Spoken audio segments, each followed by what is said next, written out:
मेरी पत्नी करिश्मा बहुत ही अच्छी थी। मोहब्बत करना सिखाया था उसने, जीना भी उसी ने सिखाया था। मुझे मेरी जिंदगी को स्वर्ग भी उसी ने बनाया था। वह लड़की नहीं, जिंदगी थी मेरी। वह थी तो मेरी अरेंज मैरिज वाली, लेकिन थोड़े ही दिनों में ही उसने मेरे हर चीज पर रात करना शुरू कर दी थी। उसका नाम बहुत ही प्यारा था। वो अपने नाम के साथ मेरा नाम लिखना नहीं भूलती थी। अपने बाजू पर पेंसिल से लिख रखा था, करिश्मा और कुणाल। वह मेरी हमसफर उस वक्त बनी थी जब मैं कुछ भी नहीं था। ना अच्छी जॉब, ना अच्छा घर था, ना अच्छा भविष्य था। हमसफर बनकर आई, मुझे बहुत प्यार दिया। कपड़े धुले हुए मिलते, हर चीज मुझे एक आवाज पर ला देती। मैं चाहे रात के किसी भी टाइम पर लौटता, उसे इंतजार करते हुए पाता। वह मेरे इंतजार में बैठी रहती, घर आता मेरा हाल पूछती, खाना गरम करके लाती, मेरे पास बैठ जाया करती थी। फिर बातों ही बातों में मुझे कहा करती, कुणाल आप जल्दी आ जाया करे। पता है मुझे कितनी फिक्र लगी रहती है आपकी। आप मुझे फोन करके भी तो नहीं बताते। मैं मुस्कुराने लगता, उसकी तरफ देखता तो मुझे भी महसूस हो जाता उसने अभी तक खाना नहीं खाया। मैं पहले अपने हाथ से उसके मुंह में निवाला डालता। वह बिल्कुल गुलाब की तरह खिल उठती। उसके चेहरे की सारी उदासियां गायब हो जाती। आंखें नींद से ओझल हुआ करती थी। नींद भरी आवाजों से मुझे कहती, कुणाल जल्दी खाना खाए, मुझे नींद आई है। मैं जानता था उस पागल की आदत थी मेरे बाजू पर सर रखकर सोना। मैं खाना खा लेता तो जल्दी से बर्तन किचन में रखकर आती, मेरे पास लेट जाती। मैं टीवी ऑन कर लेता, उसे मेरे बाजू पर सर रखते ही नींद आ जाती। अजीब मोहब्बत थी उसकी। मेरी आगोश में उसे सुकून मिलता था और शायद मैं भी टीवी देखते देखते सो जाता। हर सुबह उसकी आवाज मुझे जगाती थी। वह किचन में नाश्ता बनाते हुए आवाज देती थी, कुणाल दूध ले आओ जाकर, जल्दी उठ जाओ। मैं करवटें बदलता रहता, लेकिन वह बराबर आवाज देती रहती। जब मुझे महसूस होता अब मुझे सोने नहीं देगी, मैं उठता, बाइक पकड़ता और दूध लेने चला जाता। दरवाजे पर पहुंचता तो आवाज देकर कहती, दही भी ले आना। मैं मुस्कुराकर उसकी तरफ देखता। मैडम मुझे पता है, हर रोज बताने की जरूरत नहीं है। वह तीखी नजरों से मेरी तरफ देखती। आप बहुत भुलक्कड़ हो गए, इसलिए रोज याद दिलाती हूँ। मेरे दर्द में वह भी तड़पती थी। कहीं जो मैं कमजोर पड़ जाता तो मेरी हिम्मत बन जाती थी। मुझे हर कदम पर थाम कर रखा था उसने। वह बहुत भोली सी थी, बिल्कुल मासूम सी। मैं कभी कह देता कि मैं दूसरी शादी कर लूंगा, वो मुझसे बात ना करती। बिना कुछ कहे चुप से मुझे खाना भी दे देती। मैं कुछ भी बोलूं, बिना सवाल किए मेरी हर बात मान लेती। मैं समझ जाता शादी वाली बात पर गुस्सा है। मैं भी जानबूझकर सताता उसे। वह रात को मेरे बाजू पर सर रखती, पहले कुछ देर चुप रहती, फिर मेरी तरफ देखती, मेरे दिल पर हाथ रख देती और खाती हुई आवाज में कहती थी, मैंने अपना कुणाल किसी को नहीं देना। कोई देखे तो सही मेरे कुणाल की तरफ, मैं जान निकाल दूंगी। मैं उसकी मोहब्बत के सदके उतारता था। मैं वारी जाता उसकी उस बेपनाह मोहब्बत पर। उसकी आंखें नम हो जाती। मैं उसके आंसू साफ करके मुस्कुराने लगता। वह डर जाती थी। जब मैं कभी उससे दूर होने की बात करता तो वह मुझे जीतने के लिए हद पार कर देती। मुझे कहा करती थी कि जब हम अमीर हो जाएंगे फिर तीर्थ यात्रा पर चलेंगे। मैं उसकी तरफ देखकर मुस्कुराता और कहता, भगवान से प्रार्थना करो हमें भी अपने दरबार में बुला ले। हर पूजा में मेरे लिए बहुत प्रार्थना किया करती थी। कभी रोने लगती थी, हे मेरे भगवान, कुणाल के सारे दर्द मुझे दे दे और मेरे सब सुख कुणाल को दे दे। वह मेरा छोटा सा घर उसने स्वर्ग बनाया हुआ था। फिर मेरे कारोबार में भी बहुत तरक्की होने लगी। मैं कामयाबी की तरफ सीढ़ियां चढ़ने लगा। वह बहुत खुश होती थी, भगवान की प्रार्थनाएं करती थी। मेरी हर कामयाबी वह अपनी सहेलियों को बुलाकर कीर्तन करवाया करती थी। मैं उसकी प्रार्थनाओं की कृपा से तरक्की करने लगा। फिर अचानक मैं उससे बेवफाई करने लगा। मेरे साथ काम करने वाली एक लड़की मेरे बहुत करीब आ गई। वह लड़की जादू बनकर मेरे होशो-हवास पर काबू पा गई। उस लड़की की अदा मुझे भाने लगी।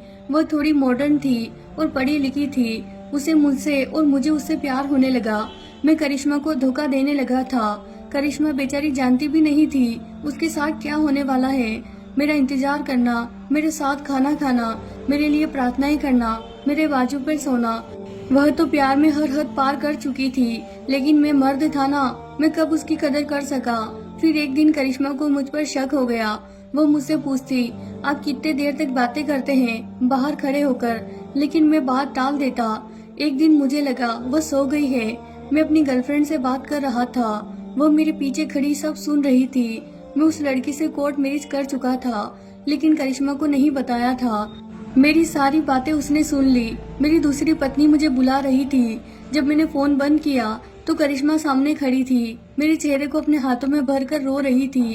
कहने लगी, कुणाल क्यों किया ऐसा? मुझे कुछ समझ नहीं आ रहा था। मैं क्या बताता, मर्द था ना। पहले प्यार से समझाना चाहा। जब वह चीख चीख कर रोने लगी तो मुझे गुस्सा आया। वो अपना सर दीवार से मार रही थी। कुणाल, आखिर कहाँ मेरी मोहब्बत कम पड़ गई थी? मैं बेचैन हो रहा था दूसरी बीवी के पास जाने के लिए। मैं जाने लगा तो उसने मुझे रोकना चाहा, मगर मैं कहाँ रुकने वाला था। वह चीखने लगी।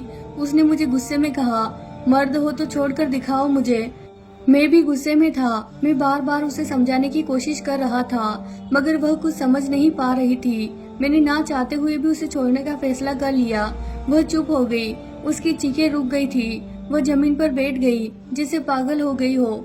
मेरी आंखों में मुझे एहसास हुआ मैंने क्या बोल दिया। गुस्से में मैंने उसका हाथ थामा, लेकिन उसका वजूद ठंडा पड़ चुका था। आंसू बह रहे थे। मैंने उसे आवाज दी, करिश्मा मेरी बात सुनो। वह धीमी आवाज में बोली, कुणाल अब सब खत्म हो गया। आपने मुझे छोड़ने की बात कह दी। अब तुम मेरे नहीं रहे। वह पागलों की तरह बातें करने लगी। अब कुणाल मेरा नहीं रहा। अब मैं किसके बाजू पर सर रखकर सोऊंगी? अब मैं किसका इंतजार करूंगी? अब तो प्रार्थना करने का भी हक छीन लिया। मेरा गुस्सा मुझे बर्बाद कर गया। सारी रात मैं उसे समझाता रहा, लेकिन वह कहाँ सुन रही थी। सुबह उसने अपने पापा को बुलाया और मुझे छोड़कर चली गई। उसके माँ बाप ने मुझे बहुत बुरा भला भी कहा। मैं चुपचाप सुनता रहा। मैं बहुत बड़ी गलती कर चुका था। कुछ दिन बाद मैं अपनी दूसरी पत्नी को घर ले आया। मेरी दूसरी पत्नी करिश्मा से बहुत अलग थी। उसे हर वक्त अपनी फिक्र रहती, कपड़े की, पार्लर जाना, खाना पीना, बाहर घूमना, सोना। अगर मैं कुछ कहता तो मुझे भी सुना देती। वह मुझे कुछ अहमियत भी नहीं देती थी। बात बात पर झगड़ा होने लगा। अभी 6 महीने ही बीते थे कि मेरी दूसरी पत्नी वह धोखेबाज निकली। वह मुझसे तंग आकर मेरा सब कुछ लूट कर चली गई। एक लड़के के साथ भाग गई। मैं उजड़ गया। मैं अब अपनी पहली पत्नी करिश्मा को वापस लाना चाहता था। अपने गुनाहों की माफी मांगना चाहता था। हर कोशिश की उसे वापस लाने की, लेकिन नामुमकिन था। अब वह फिर 2 साल बाद सुना उसकी शादी हो गई। एक दूर के गांव में जिस आदमी से करिश्मा की शादी हुई थी, उस आदमी को मैं जानता था। मैंने उसका नंबर ले लिया। कुछ दिन पहले मैंने व्हाट्सएप पर देखा तो ऑनलाइन थी। मैंने अपना नाम लिखा और अपना सब हाल लिखकर उसे बताया। मेरे आंसू बह रहे थे, हाथ कांप रहे थे। फिर उसकी तरफ से मैसेज आया, कुणाल अब मैं जल्दी सो जाती हूँ। वह मुझे अपने बाजू पर सर रखकर नहीं सोने देते। वह मुझसे प्यार से बात नहीं करता। मुझे ताना देता है कि तुम में कोई गलती थी, इसीलिए तुम्हारे पहले पति ने तुम्हें छोड़ दिया। उसके 3 बच्चों को मैं संभालती हूँ, बस मुझे नौकरानी बनाकर लाया है। कुणाल, मेरी मोहब्बत का यह सिला तो नहीं बनता था। मेरी वफादारी का अच्छा सिला दिया आपने। कुणाल, मेरा पति अपने माता पिता के साथ तीर्थ यात्रा पर गया है और मुझे घर पर ही छोड़कर गया है कि मेरे बच्चों का ख्याल रख। इससे पहले कि मैं कुछ कहता उसने मुझे ब्लॉक कर दिया। मैं चीख चीख कर रोने लगा। उसको हर रात आवाज देता हूँ, उसके लिए तड़पता हूँ, उसकी तस्वीरों से बातें करता हूँ। अक्सर लोग मुझे पागल समझते हैं। मर्द था ना, इतनी मोहब्बत करने वाली हमसफर के होते हुए भी किसी और की ख्वाब सजा बैठा था। मैं जिंदा तो हूँ सिर्फ मर जाने के लिए। ऐसे तमाम मर्दों के लिए हाथ जोड़कर कहता हूँ, भगवान के लिए अपनी औरतों की कदर करो और अपने हमसफर की। कहीं मेरी तरह आंसू मुकद्दर न हो जाए। मेरी बेवफाई ने करिश्मा की जिंदगी नरक बना दी। भगवान से प्रार्थना करता हूँ मुझे माफ करे। दिल चाहता है कि खुदकुशी कर लूँ, लेकिन भगवान से डरता हूँ। मेरे घर में हर चीज बिखरी पड़ी है। रो रो कर मेरी नजर बहुत कमजोर हो चुकी है। डॉक्टर कहते हैं ऐसे ही रहे तो कुछ दिनों में अंधे हो जाओगे, मगर क्या करूँ। अब मुझे रोए बगैर सुकून नहीं आता। मुझे करिश्मा की बहुत याद आती है। उसका हर एक पल मुझे याद आता है। उसकी हंसी, उसकी अदाएं, यह सब मुझे बहुत तड़पाती है। शायद मेरी यही सजा थी कि मैं तड़पता रहूं। दोस्तों, अगर आपको आज की कहानी पसंद आई है तो इसे लाइक जरूर करें। साथ ही अगर आप हमारे चैनल पर नए हैं तो इसे सब्सक्राइब करना बिल्कुल ना भूलें। आपकी क्या राय है इस कहानी के बारे में, वो भी हमें कमेंट के जरिए जरूर बताएं। मिलते हैं इस तरह नई कहानी के साथ अगली वीडियो में। धन्यवाद दोस्तों।